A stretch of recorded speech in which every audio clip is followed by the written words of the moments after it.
Well, four accused in the Patna Paras Hospital shooting case, including the prime accused Tauseef alias Badshah, were produced before the Alipur court in Kolkata this evening. The court has granted a 2-day transit remand.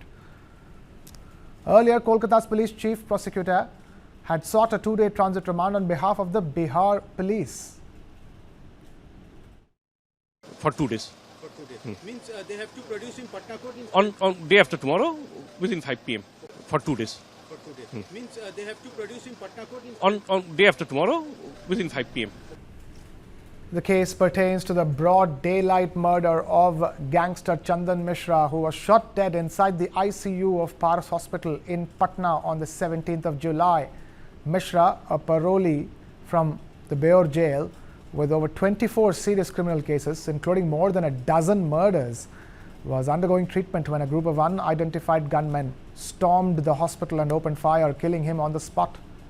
In a swift joint operation, Bihar police, in coordination with the Kolkata police and the STF, arrested Tauseef along with 3 others, including Nishu Khan, from a guest house in Kolkata's Anandpur area. While being taken to the court, accused Nishu Khan claimed that he had no role in the conspiracy, stating that he had come to Kolkata for spinal surgery after a land dispute shooting in 2023. He told the media that he was unaware of the murder plot and only found out after the shooting.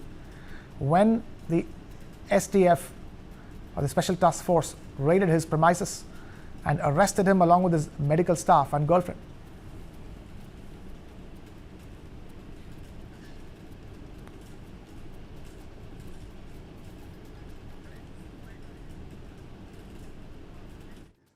Sir, इसमें निशु खान का statement आया है कि वो इसमें involve नहीं था और वो वहाँ था भी नहीं। निशु खान के घर पे ही ये कार्रवाई हुई थी और निशु घटना के थोड़ा देर पहले ही निशु खान ने अपनी गाड़ी से इन लोगों को लेकर भागा। वो गाड़ी में मौजूद था, उसी की गाड़ी का इस्तेमाल किया गया था, उसके एविडेंस आए हैं हम लोगों के पास। बाकी जो अनुसंधान का विषय है, अनुसंधान में जैसा आता है उस हिसाब से कार्रवाई करेंगे। ये सब अनुसंधान का विषय है। जब उनको ट्रांजिट रिमांड से यहाँ लाया जाएगा, कोर्ट में प्रस्तुत किया जाएगा, फिर हम लोग रिमांड लेकर उनसे पूछताछ करेंगे। कौन लोग हैं सर जिनको अरेस्ट किया गया कोलकाता से? उसमें उनके सहयोगी हैं हर्ष और दूसरा है भीम।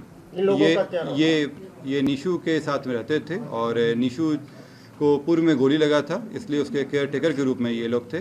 सुबह भागने में और तौसीफ को भगाने में और छिपाने में इनका अहम रोल रहा है। सर, ये फरारी कौन दिया? सर, शूटर थे, इनमें से कितना आप लोगों ने ट्रैक किया अब तक? मतलब इसमें सभी को हम लोग आइडेंटिफाई कर चुके हैं और सभी के पीछे टीम लगी हुई है।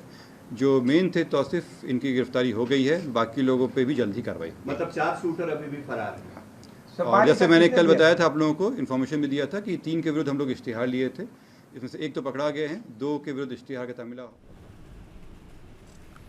Now we have Shakti Singh of the RJD joining us on the broadcast on the phone. Shakti Singh, बहुत बहुत धन्यवाद हमारे साथ बात करने के लिए। अभी जो कार्रवाई चल रही है पुलिस की तरफ से, इसमें से जिन्हें अरेस्ट किया गया है निशु खान, वो तो कहता है कि वो तो था ही नहीं उधर।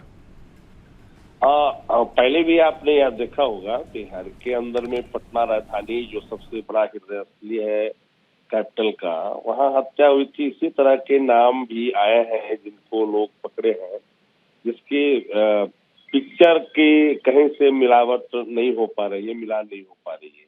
और हम पहले भी करें कि पूरे मामले में शूटर जिस तरह से बेखौफ होकर के जाता है और अस्पताल में, चिकित्सालय में, आईसीयू में घुसता है, तो भाई सामान्य आदमी जब जाता है आईसीयू में, अस्पताल में, बड़े अस्पताल में, तो उनको रोक टोक होती है, लेकिन इन अपराधियों को कैसे नहीं रोकी गई?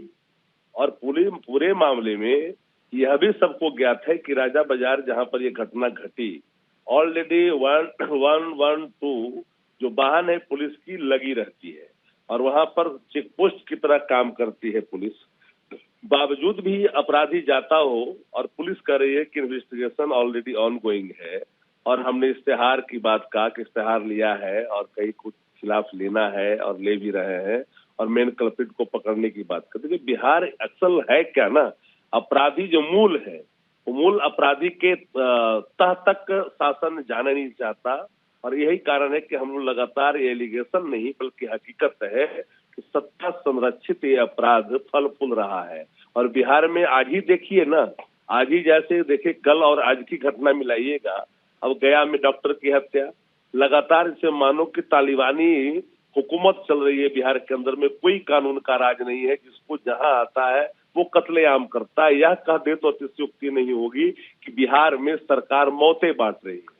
अगर मौत बांट रही है, कोई भी हम जैसे लोग भी जो जनप्रतिनिधि हैं, हम लोग भी अगर अपने आप को सुरक्षित महसूस नहीं करते कि कोई अगर सुबह निकलता है तो परिजन को रहता है मन में संशय कि मेरा परिवार सकुशल लौटेगा कि नहीं।